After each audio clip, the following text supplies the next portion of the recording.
Now, listen, folks, this is an important place for me to say some things I want to say about healing. So hold on to your seatbelt and just listen, okay? I'm saying this because I care and because it's true and it's necessary. There have always been false healers who claim to be able to heal, who prey on people's sicknesses, who prey on people who are suffering, who prey on people who have disabilities for money. For money. They are, I think, the lowest of the low, the basest of the base. You don't get any lower than to get rich by promising a healing to suffering people, a healing you cannot deliver, and a healing God does not promise.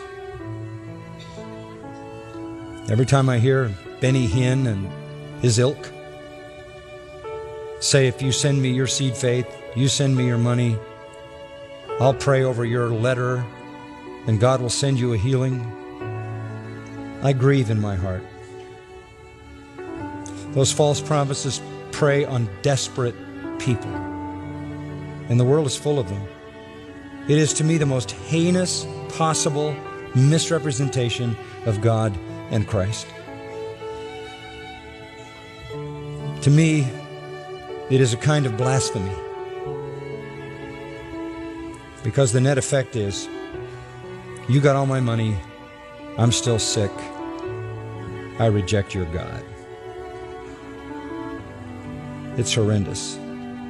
Look, since the fall of man in the Garden of Eden, disease has been a terrible reality, has it not? Now, we live in a very, very different world than some other people on our planet, places like India and Bangladesh and Africa. But in ancient times, everybody lived like that. Everybody lived like a third world country. There was no cures. There was no ability to diagnose or deal with disease at its root level. So for millennia, the search for cures to alleviate illness and suffering has consumed mankind and created ground for false healers. People used to travel around America in covered wagons selling snake oil, right? Taking advantage of sick people. Cults promised healing because people are desperate, totally desperate. Can I tell you something? If there was such a thing as a gift of healing, I'd ask God for it. I went to the hospital the other night. A man I've known for 60 years. Critical care. Tubes going in everywhere. I walked through that hospital. I saw little children who were seriously ill. I saw all kinds of people who were suffering. I went in and stood by the bed of my friend and talk with him and to pray with him. I would have given anything for the gift of healing. I would love to be able to do what Jesus did. I'd love to just go up and down the halls, go in the room, out of the room, in the room, out of the room, in the room, have everybody get out of bed and walk out. By the way, I didn't run into any healers there. Benny Hinn was not there. I've stood by the parents of a young person fighting for life in an intensive care ward because he had a motorcycle accident. I was powerless to do anything. I've seen parents weeping in a hospital room because their little child is dying of leukemia. I've been with those people who are watching their spouse die of cancer. I've been in those places where the people are comatose and the family is weeping. I was with a friend in Houston having a heart transplant. He never survived. I was there to sort of catch the brokenhearted people. I've been there with the disabled people. I know a lot of them right here in our own church who come in here in a wheelchair, who have a hard time talking, can't walk, have to be cared for. I wish I had that power. I don't have that power, and no one does. Think of how thrilling it would be if I had that power, or if somebody had that power. If you could just go through the cancer ward and heal everybody, Go through the AIDS clinic and heal everybody. Go where they have tuberculosis and whatever other diseases, tumors. Just heal everybody. Why don't the healers do that? Where are they? Well, maybe if they all got together and they just if 20 of them went through a hospital, maybe they could do it collectively. You're never going to see one of them in a hospital unless he's visiting his sick friends or sick himself. They have to stay in their tent or their building or their TV studio to pull off their deception. They aren't going to go to Africa and heal people. They aren't going to go to India and Bangladesh. Why? Because they can't heal. No one can heal. And listen to this. Even God doesn't promise you healing. What he does promise you is death. It's appointed unto men once to die. You have that promise from God. You will die.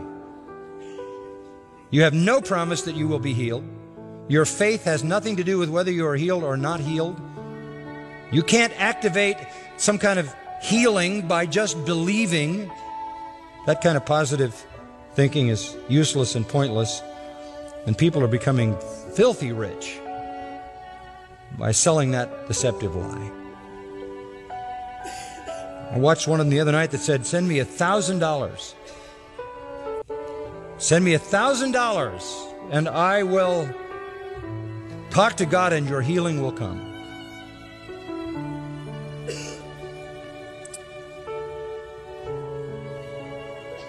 The gift of healing has been claimed by Roman Catholicism through the years.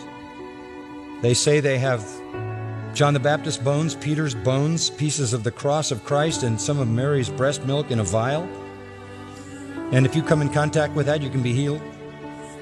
If you go to Lourdes, 20 million people, I think it's like 20 million people have gone to Majori in Yugoslavia because supposedly the Virgin showed up there and talked to 6 kids in 1981.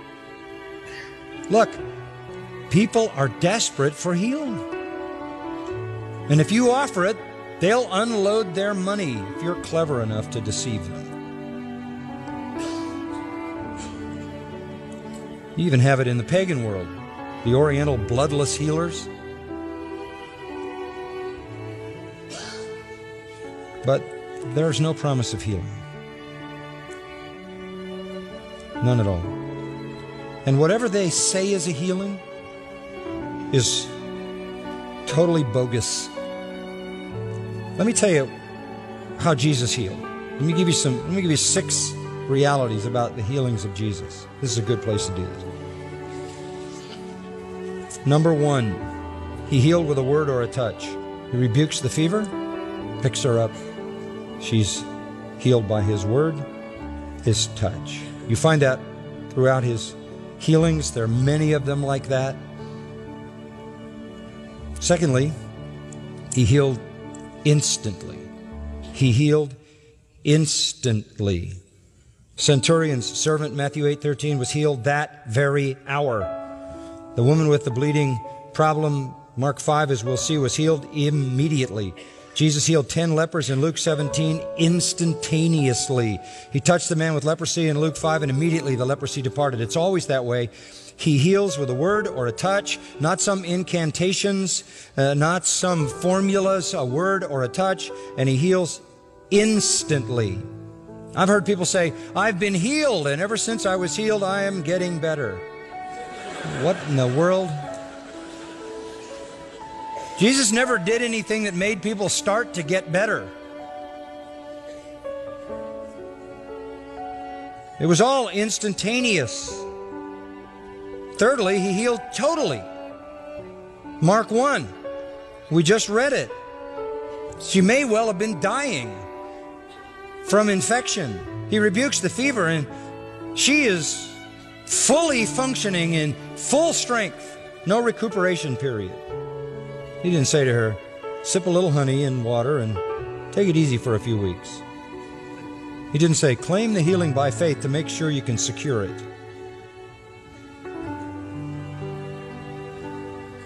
Fourthly, Jesus healed everybody. He healed everyone. In Luke's account, it's the parallel to this passage, Luke 4:40. Luke says, "And while the sun was setting, all who had any sick with various diseases brought them to him, and laying his hands on every one of them, he was healing them." Every one of them. Every one of them. You didn't have to qualify to make it to the healing line. You notice the people missing a limb or people paralyzed never make it to the TV healing line, or people who have no eyeballs in their sockets.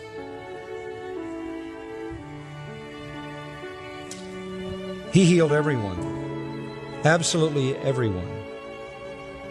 It says in verse 32, "When evening came after the sun had set, they began bringing to him all who were ill, those who were demon-possessed." And Luke's comment on that same scene is he healed all of them. We'll get back to that in a minute. He healed absolutely everyone. This is just one day, and he did it every day. He banished illness from Israel. Fifthly, he healed organic disease. He didn't heal lower back pain, or heart palpitations, or a headache, or some other invisible ailment. He reversed paralysis, palsy, things that were undeniably supernatural. So when you look at a healing the way Jesus did it, he healed with a word or a touch, he healed instantly, he healed totally, he healed everyone, he healed organic disease, and sixthly, he raised dead people. That was no more difficult than any other healing, because you had to create, in any case, you had to create a new limb, you had to create health where there was disease. It was all creative. He went to a funeral in a city called Nain, walked up to the casket, said, "Young man, I say to you, arise." And the young man rose up and began to talk. He raised the dead. I don't see the healers at the mortuary either. Where are they? Or I don't see them at the graveyard. I don't see them in the funeral lines trying to relieve people's suffering by raising their dead.